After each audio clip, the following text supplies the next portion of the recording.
Welcome to episode 23 of the Motorcar Marketing Podcast. I'm Ashley Myers with motorcarmarketing.com. In this episode's main segment, I'm going to be talking with Stephen Lang. In the interview, Stephen and I discuss how someone gets their dealer license and when the right time to actually get the license is. If you're considering getting your dealer license or wondering how to get it, you're not going to want to miss this episode, so stay tuned for that. If you find this episode valuable, please help us out by giving us a review in iTunes or leaving a comment on YouTube or retweeting the podcast on Twitter or liking it on Facebook. These social media shares really do help spread word about the podcast, so it's very much appreciated. If you have any questions or comments about anything, feel free to send us an email at info@motorcarmarketing.com. I want to improve this podcast, so some honest, constructive feedback is always appreciated. A couple of quick notes. Any websites or links that I mentioned in the podcast can be found on the website in the show notes. I also publish a transcript with every episode in case you'd rather read the show or look at something later on. You can find all the podcast show notes at www.motorcarmarketing.com/podcasts, and then just look for episode number 23. We recently put together a great free guide for car dealers called the Quick Start Auto Dealer Marketing Guide. You can get it by going to motorcarmarketing.com/guide. It's completely free. You just put in your email address and the lessons will be emailed to you over the course of the next few days. We've tried to concentrate on the high leverage things you can do with each marketing channel so you can get the maximum results in the shortest amount of time. We'll be adding more lessons to this guide in the future, but to start out, we'll show you how to increase your ROI and sell more cars on Craigslist, how to quickly set up a Google pay-per-click campaign, how to begin generating leads from local search engine optimization, and how to effectively use email marketing to generate leads that correspond with your past customers. Again, this guide is completely free. Just go to motorcarmarketing.com/guide. So now let's get into the main segment. Today, I'm talking with Stephen Lang about getting your dealer license. Here is the interview. Welcome, Stephen, to the Motorcar Marketing Podcast. I really appreciate you coming on the show today. Thank you very much for having me. So to start out, I wonder if you can give us a quick overview of your career and how you got into the automotive business. Well, in terms of my start in the business, it happened while I was in graduate school. I was 25 years old, pretty close to broke, and I needed some opportunity to make some extra money. So I ended up really going from here and there. I worked at a gas station. I worked at a supermarket, and it was enough to pay my bills. I had my other 2 rooms in my house rented out, so I was kind of living that minimalist lifestyle. And there was this fellow by the name of Henry Winkler who actually changed my direction for probably my entire career. I was at the Atlanta Jewish Federation, and he had his hundreds of followers and, admirers, and I had my 2 or 3 friends, and he was the keynote speaker at that event. And he had a bunch of people surrounding him, and, me and my friends were hanging out at the side, and somehow our eyes met. And he just said, like, hey, and I said, hey, but it wasn't like ones that we can verbally understand because we were about 25, 30 feet away from each other. Our eyes just met amongst the conversation. So eventually I was able to say, well, he actually introduced himself to me. He said, hey there, I'm Henry Winkler. And I said, yeah, I know, I'm Steve Lang. Nice to meet you. And he said, well, what is it you do? And I said, well, you know what, I'm in graduate school right now. I was a financial analyst. He said, you know what? I could never imagine myself doing that for a living. And I said, you know what? Neither can I. That's kind of why I left. And he said, well, what is it you want to do? And I was willing to tell him the real truth, which is hard to do when you're in your mid-20s. And I said, I want to be an auctioneer. And he looked at me and he said, a Jewish auctioneer in Georgia. That's pretty interesting. So from there on in, he was giving the keynote speech that evening. It was called "If You Will It, It Is Not a Dream," which the big crux of it is the moment you actually pursue what it is you want to do with your life, you're actually living the dream. The struggle for achieving those things that you want to do is part of that dream. It's part of that journey. And for a guy who was stuck in boring, pointless lectures about things that I really didn't care about, it was pretty revelatory to hear it from somebody who you admired when you were a kid. Mm-hmm. So the next day, I cold called a bunch of auctions. Just to clear it up, though, Henry Winkler, you're talking about the Fonz, correct? Yes, it is a Fonz. So just for our audience, he played the Fonz in Happy Days. Yeah, I want to make sure I didn't get that wrong. So, okay, great. Yeah, more or less, Arthur Fonzarelli changed my life. There you go. And so the next day, I cold called a bunch of auctions, and one of them was foolish enough to say, "Come on in, you'll be a driver. We'd love to have you." And I ended up being a driver at a public auction that was 10 miles away from my home. And they saw that I was pretty personable, I was friendly, nice, so they had me be in charge of buyer registration. What I would do, my claim to fame was, every time I would give somebody a number, I would tell them something about that number. I would, for example, number 42, here you go, the meaning of life. Number 49, San Francisco 49ers, here you go, you're Joe Montana tonight. Uh-huh. And they eventually found out that I could also speak Spanish. I'm conversational in Spanish, I'm not fluent, but in North Georgia, I may as well have been fluent. And at the public auctions, about a third of the clientele at this point, this was the late 1990s, were Latino. You would have 3 or 4 or 5 or 6 immigrants come together, buy a car together, use it together, and they would be in small groups at the auction. So eventually they brought me out to be a ringman. And besides, what a ringman does is I should mention that first, he hoots, hollers, and helps the auctioneer create the urgency to buy. So my job with an undergraduate degree and soon-to-be graduate degree was to point at somebody who was bidding and go, "Yep." And after doing that another 3 or 4 weeks, I became pretty good at saying, "Yep." And because I could speak Spanish fairly well, they said, "Oh, why don't you go on to auctioneering school? There's an auction school out in Missouri. You'd be pretty good." And the guy who was the auctioneer at the time, he helped me get into a bunch of other auctions eventually. And it was within a 3-month period. By 3 months later, I was working in 5 different auctions and pretty much never looked back. And I went to auctioneering school 2 weeks before I got married. And once I got married during the honeymoon in Jamaica, not only did I actually do an auction while I was there, but my wife had to tolerate me mumbling gibberish for half the time. So I got to tell you right now, it's the most understanding wife you could ever imagine. I'll say. So now, why did you want to be an auctioneer? Where did that sort of seed come from? Well, for me, it was kind of like being a combination of a businessman and an entertainer at the same time. And you didn't have to be good looking to actually be good at it. Mm-hmm. So it was also the fact that you could actually create a market out of thin air. And you could use your powers of persuasion to change people's minds and create the urgency to buy. Mm-hmm. And for somebody in their mid-20s to be able to have that ability where, when you're mid-20s, somebody really listens to you for the most part, it was revelatory. It really was. The first thing that ever auctioned was a porcelain frog, nothing special. But the second thing I auctioned was 15 years worth of Playboy magazines. And this was before porn and the internet went full tilt ahead. So when I started bidding that this was actually at Missouri Auction School. I went to an auction and did the bidding, and everybody paid attention to what I was saying. And the guy who was selling stuff, people are really, he's really getting the most out of this. Let him sell another one. Let him sell another one. And before you know it, I was actually there for about a half hour where I was supposed to only do 3 items, and I ended up doing 30 minutes worth of bid calling. And the only reason why they got me off was because they had to go through all the other people that had to try being auctioneers. Sure. So that was my indication I was actually good at it. Yeah. So when did this circle back to being an auctioneer for the car dealers? Yeah. What ended up happening is at the public auctions, I became a full-fledged auctioneer.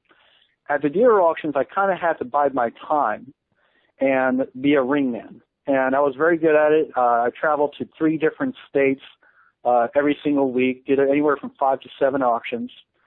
And it was fantastic. I worked maybe 2-3 hours during that period of time. I was being athletic. I was being in the moment. And when everything was done, I didn't have any homework. I didn't have, all these papers to grade or all these spreadsheets to take home. It wasn't exactly advanced work, but the pay was fantastic for what you did. Mm-hmm. And so I ended up doing that for about good 2.5 to 3 years. Okay.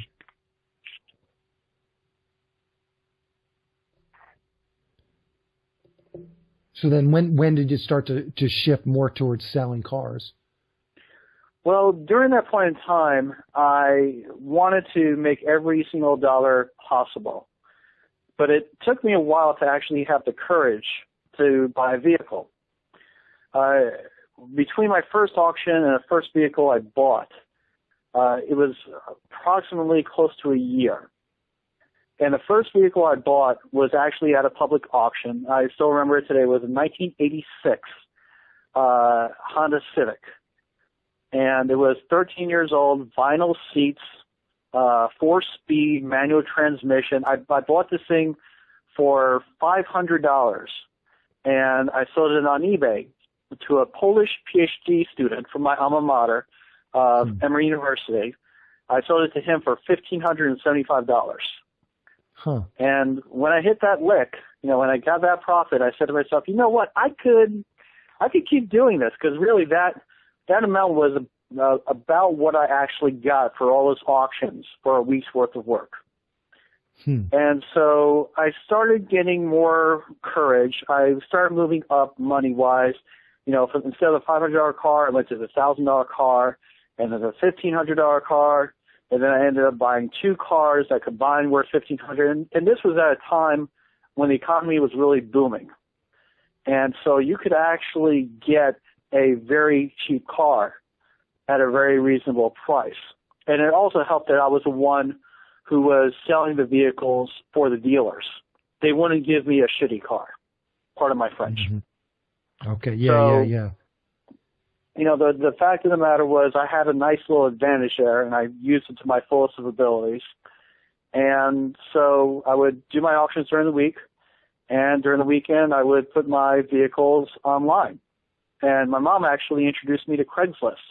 A 72-year-old mom introduced this aspiring auctioneer and aspiring car dealer to Craigslist. And back then it was a lot of very professional people, a lot of IT professionals, very well-educated folks.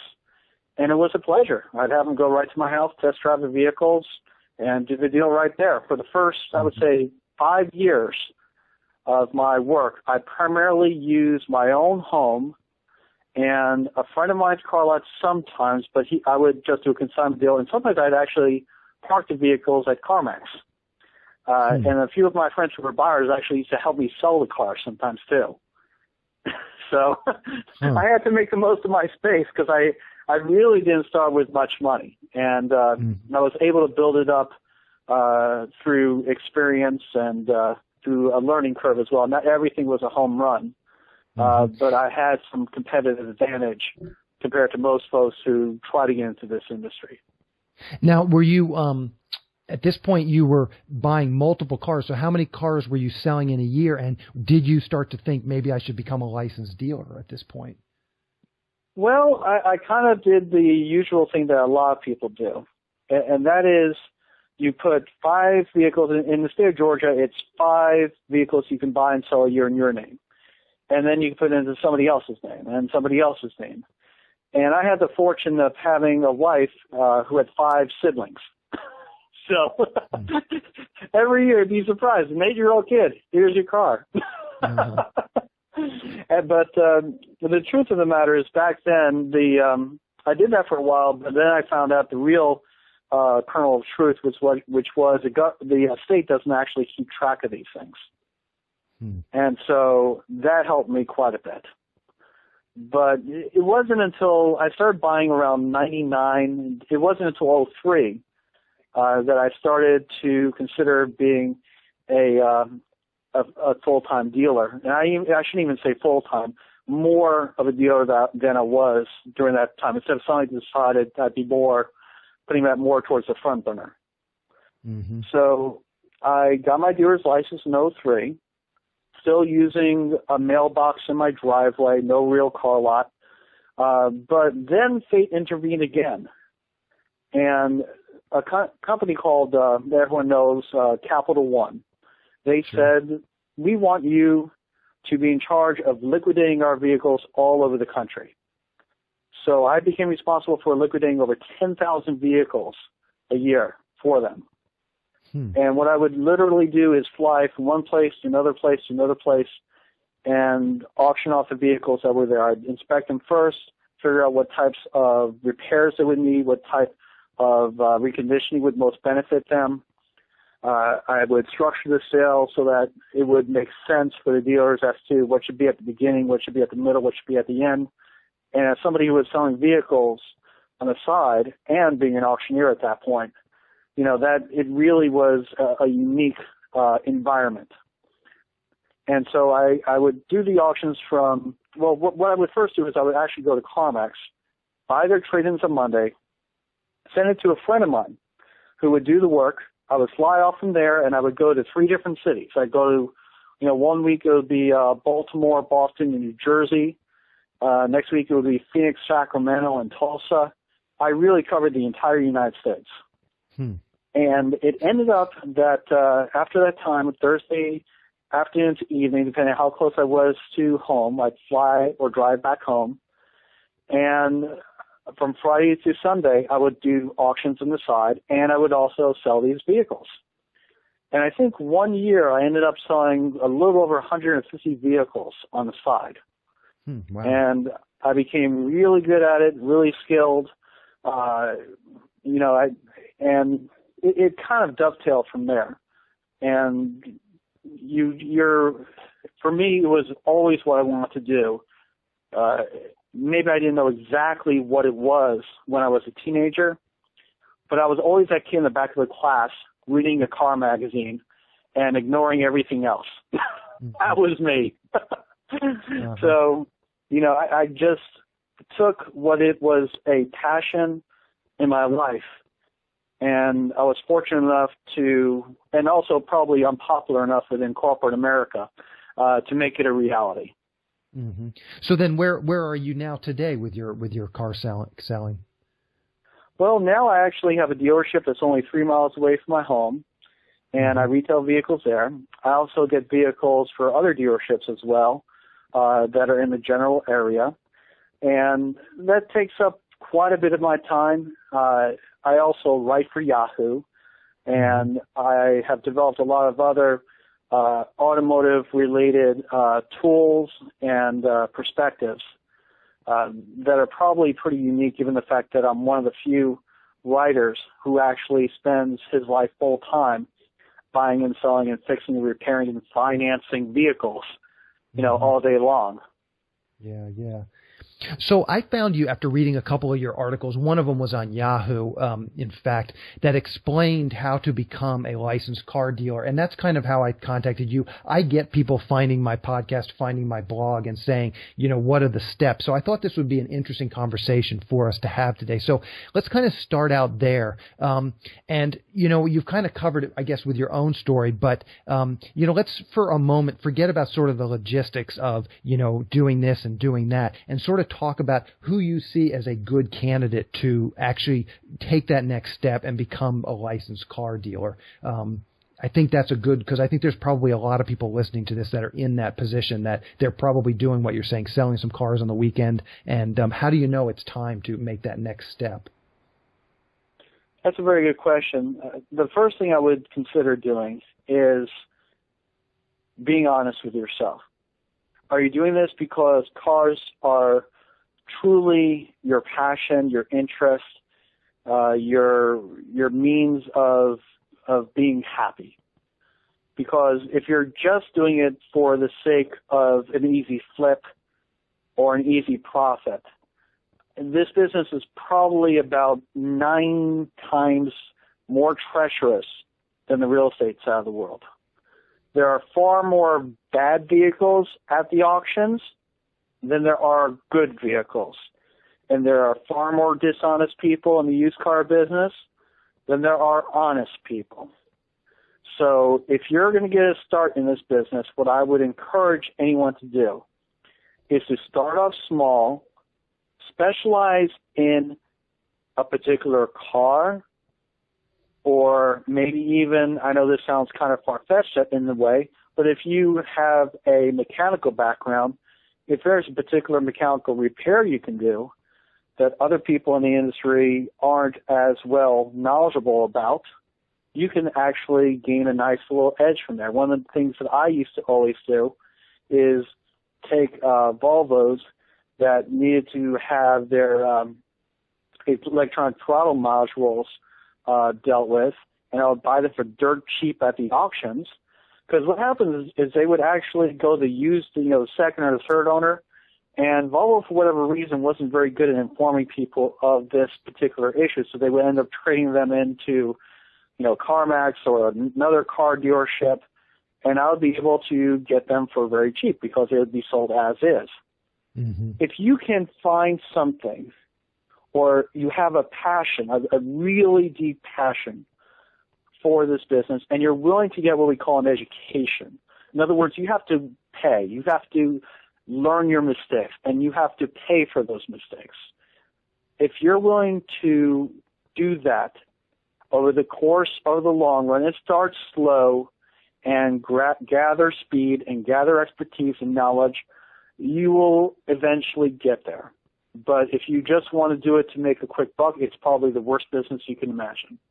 Yeah. So no, that's good advice. And sort of in the entrepreneurial world, it's it's your unfair advantage is what they call it. And it's kind of leveraging some of your current knowledge. I think that's a great tip for people to really consider what they can do well and try and leverage that into the kind of cars that they're buying.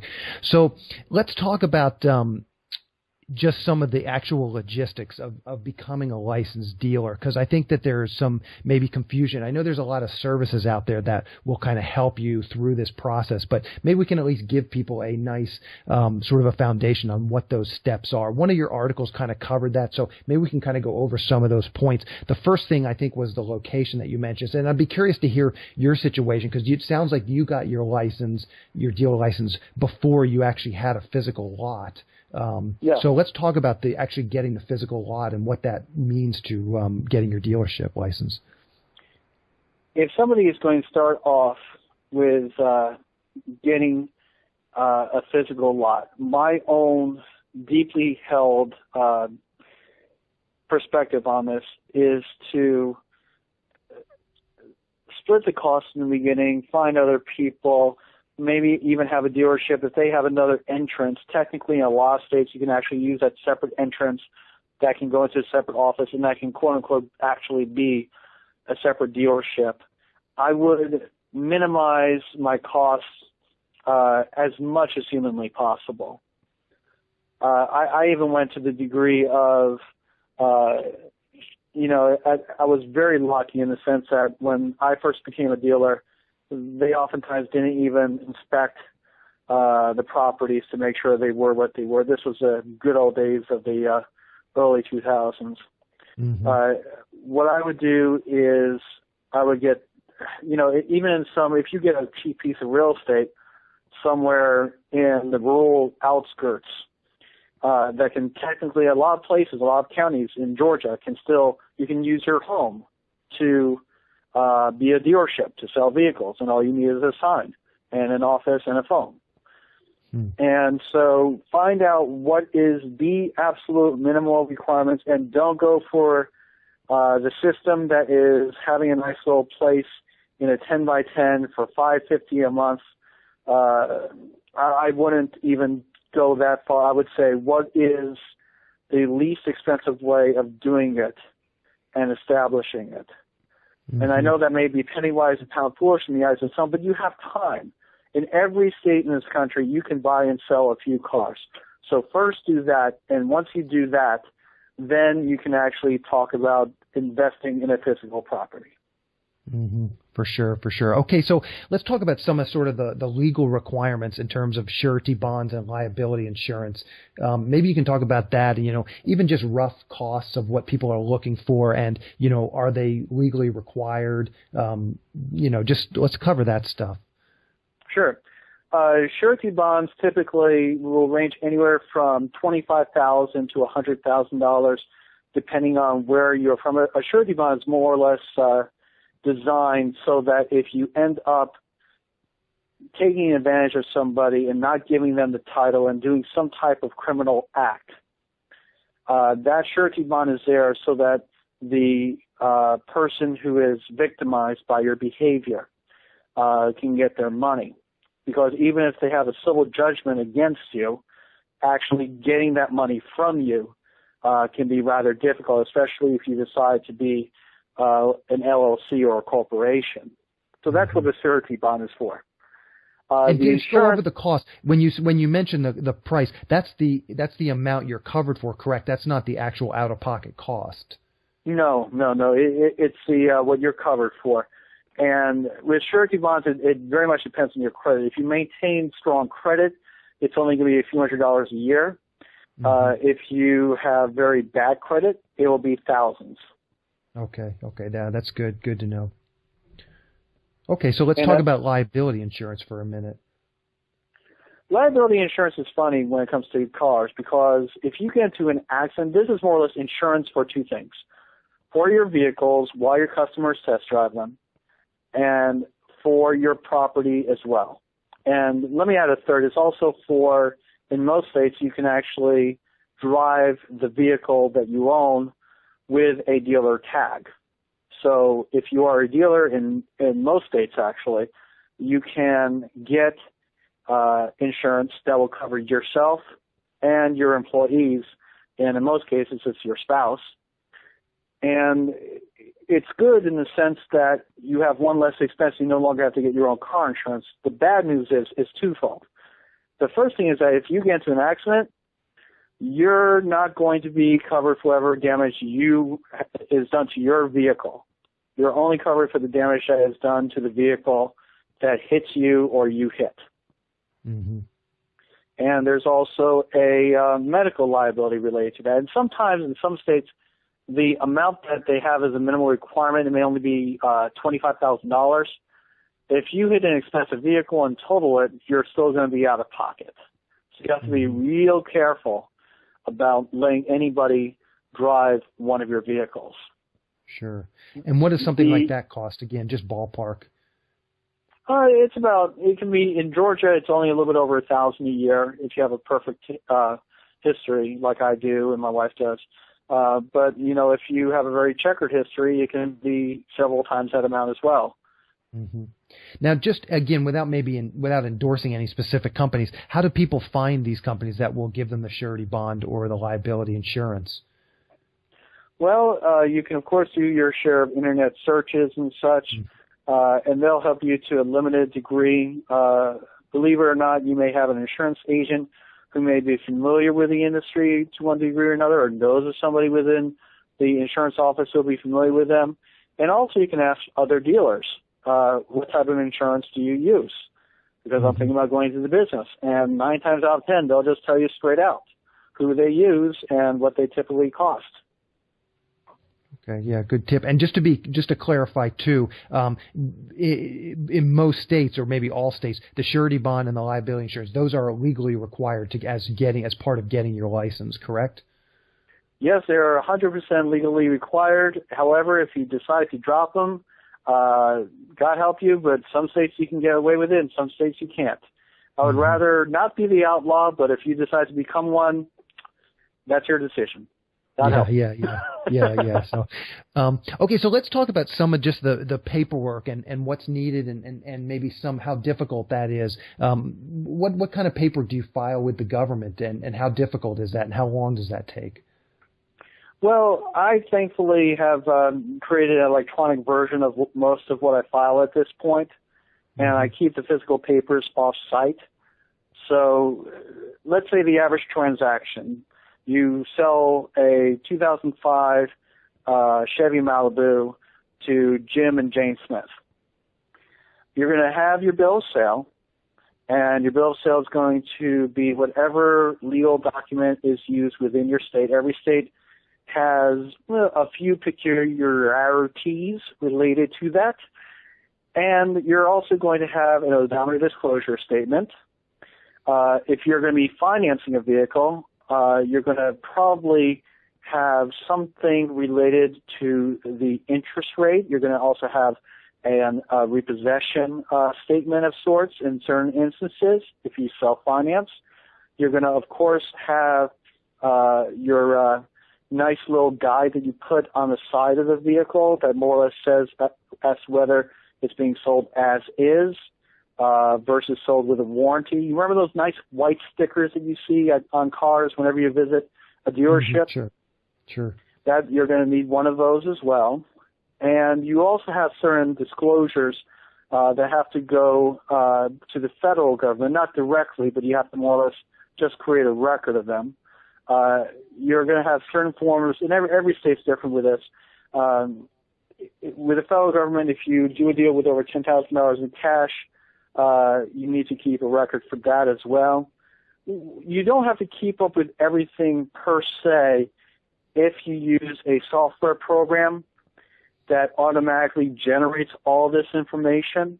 Mm-hmm. So don't feel like you have to, you have to be in charge of dotting every I and crossing every T. If you have a certain software program that uses all the tools, and all of them pretty much do, it'll automatically generate all that stuff for you. Mm-hmm. So tell me, and maybe you're not exactly sure of this, but from state to state, if someone wants to get their license, how different are the requirements? Are there any states that are unusually difficult to get a dealer license versus some states that are easier to get a dealer license in? Well, it more or less depends on where you live. And when I say that, I mean if you live in a rural area where a home can have a business and there really isn't much of the zoning related issues where you live, it's relatively easy. If you live in a major metropolitan area that's designed to minimize the amount of car dealerships in their given space, and many of them do this, what they'll do is they'll say that you have to have at least a half acre or 3/4 of an acre or even a full acre, and you have to have it paved. And a lot of folks are not willing to spend $400,000 on that type of property starting off. Sure. Yeah. So it's not a matter of states making it difficult. It's more the counties, and even in certain cases, county officials. So that's why I advise that folks go off and get a place that's a little bit remote and doesn't cost very much, but actually meets all the legal requirements. And there's plenty out there in nearly every state in the country. Mm-hmm. I had a friend a couple of years ago who was looking into getting his dealer license, and he had hooked up with some company, and it sounded just a little bit of a strange thing. They were going to basically, he was in California. I think this company was Indiana, but don't quote me on that. But they were going to give him a wholesale license, and what they were telling him to basically do was find a local dealer because he wanted to sell. He was already basically doing what you're describing, selling a few cars on the weekend, and he was hitting that ceiling of whatever it is in California, 5 or 3 or whatever, 8 cars, and so he was looking into this, and they were telling him to get the wholesale license and then find a local dealer, and you can kind of piggyback off of their retail license if you want to, but this wholesale license would get him into the auctions. Is it a lot easier to get? I mean, what's your sort of impression of that? And is it a lot easier to get your wholesale license versus your retail license? Is that why they were telling him to do this? Well, one thing they probably didn't tell him is that there's actually a limit as to how many vehicles you can buy with a wholesale license. And that's a major issue. Indiana actually is very, they're probably the strongest promoters of this at this particular point. What happens is with a wholesale license, you can't retail the vehicle. You have to go through a dealer or eventually sell it at an auction, one of the two.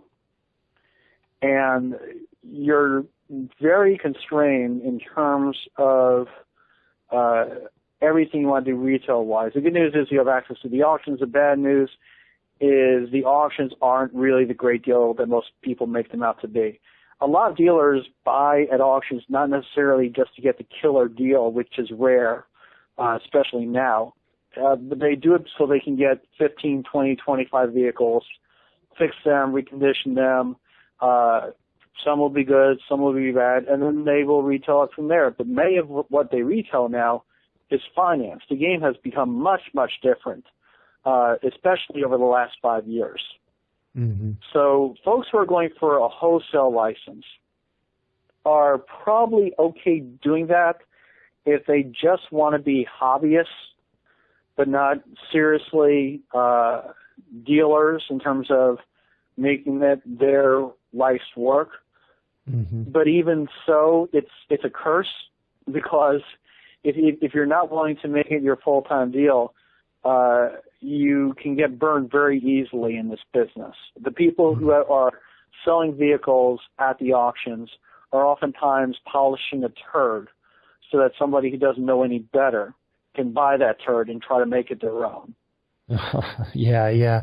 It's and obviously you're not a lawyer, but what are the penalties for someone? Because it did the scenario that I just described with my friend. It didn't solve his fundamental problem, which was he was selling too many cars to individuals, and he wanted to try and get above board. What is the penalties if you get caught selling too many cars? 10 or 20 or 30 cars to individuals over the course of a year without your license. Here's the real deal on that. Nobody cares. If they catch you, they catch you. They may try to make you get the any back taxes that may be owed or whatever. But I frankly have never found a single human being that's ever been charged with anything serious. I mean, think about it. Are people really going to go after you for trying to make a living? If you do it near another dealer, what they may do is they may call the used car licensing board and have them come out and say, no, you're not a dealer, shut this down, or we're going to get the police over here right now. That does happen. But in terms of, a special functionary called the used car police, it doesn't exist. All they really want in the end is their money. And in many states now, they situate it so that you do have to pay whatever tax is owed on the vehicle anyhow. That typically gets collected, even if it's even a private transaction, they're going to get the money from the guy buying it from you. So I think that for most folks, it's best to start off doing, however many vehicles you can do under your name, under the other person's name, friends, relatives, cousins, what have you. Do that, get experience, get knowledge, get your learning curve in gear, get some type of competitive advantage in the marketplace. And once you do that, then you can say, okay, now I'm willing to spend $10,000 on this.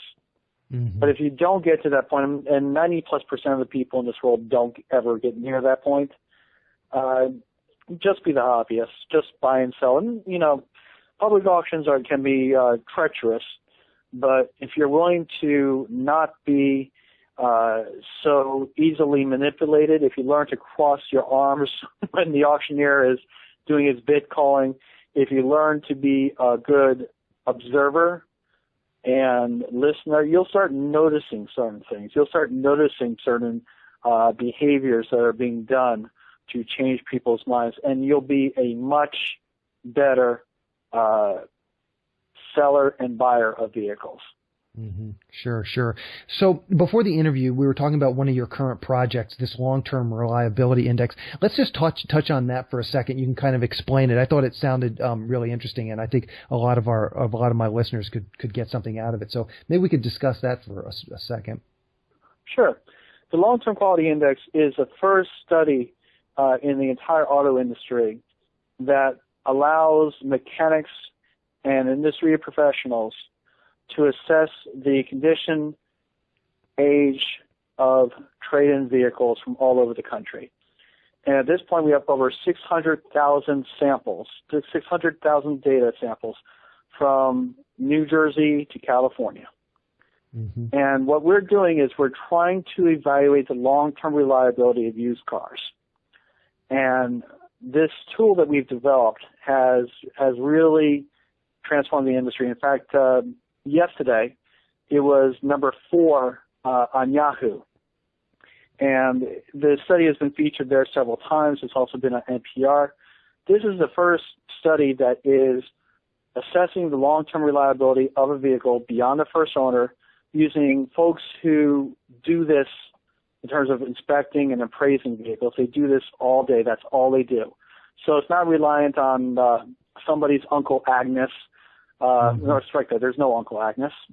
Uncle Ben that is, filling in a nice little checklist.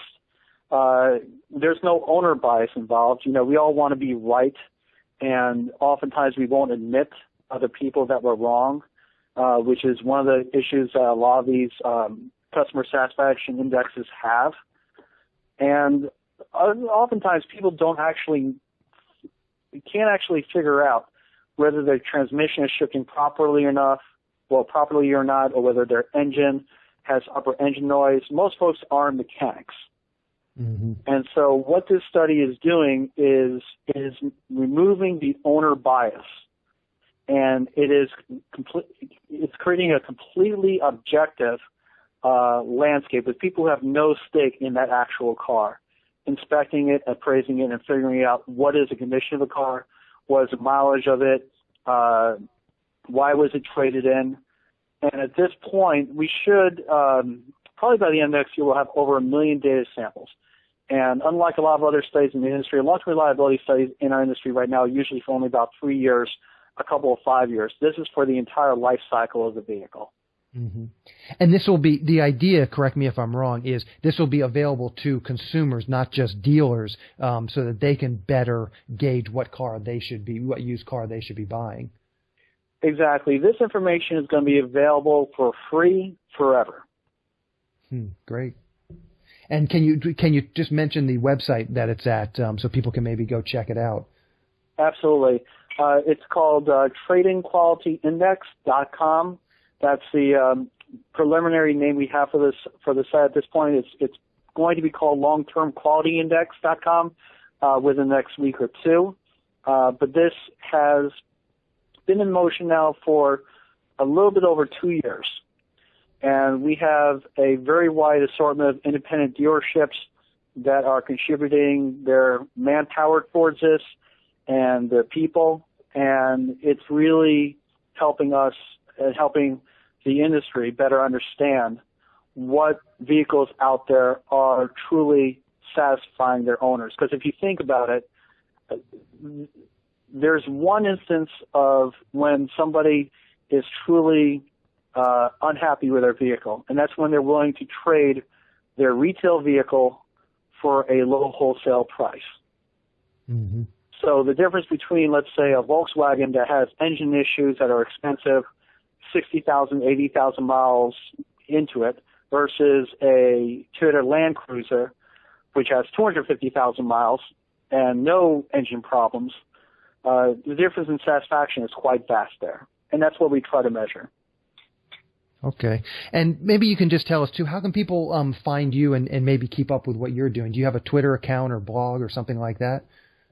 Well, simply do Stephen Lang in Cars or Stephen Lang in Yahoo, or every Friday, feel free to see my name floating around, hopefully somewhere near the front page of Yahoo, and you will probably find me there. And I've probably written over 1,000 articles about the business at this point, in terms of being an auctioneer, in terms of being a car dealer, a remarketing manager, someone who self-finances over 100 people at this particular point in my life. Mm-hmm. So I've had a lot of experience. In fact, it's pretty much been my life's work. Perfect. So I will link to some of that. I'll find those, the tradingqualityindex.com. I'll get those when the podcast goes live. I'll make sure I have the updated URL. I'll link to that in the show notes to make sure people can get there, and I'll link to your some of your articles. Maybe these 2 articles that I found you. I'll definitely link to those as well on Yahoo. Well, Stephen, you've been very generous with your time. This has been a great interview. I know this will answer a lot of questions for some people who are looking and thinking about getting their dealer license. Perfect. Well, thank you very much for giving me the opportunity to share my life. And if anyone has any questions, they can always email me. I'm at a very simple address, carselect@gmail.com. carselect@gmail.com. Gmail.com. Perfect. And I will put that in the show notes too, so people can get directly there. So, well, Stephen, thank you very much. I really do appreciate it. More than welcome. You have an awesome evening. If you're currently looking for a high-quality auto dealer website, check out our sister site, motorcarsites.com. We offer high-quality auto dealer websites at a very affordable price. Dealers can typically save between $50 and $150 per month by using our service. You can upload as many cars as you'd like at no additional cost. We automatically export your cars to all the major platforms like Cars.com and AutoTrader, so you don't have to manage your inventory in multiple locations. We can have your new website up and running usually in less than 24 hours. Setup is free and easy, and there are no long-term contracts. Check out motorcarsites.com to learn more. Hopefully this episode was helpful. I know I've gotten a lot of questions recently about how to become a licensed car dealer, so hopefully we've answered some of those questions here today.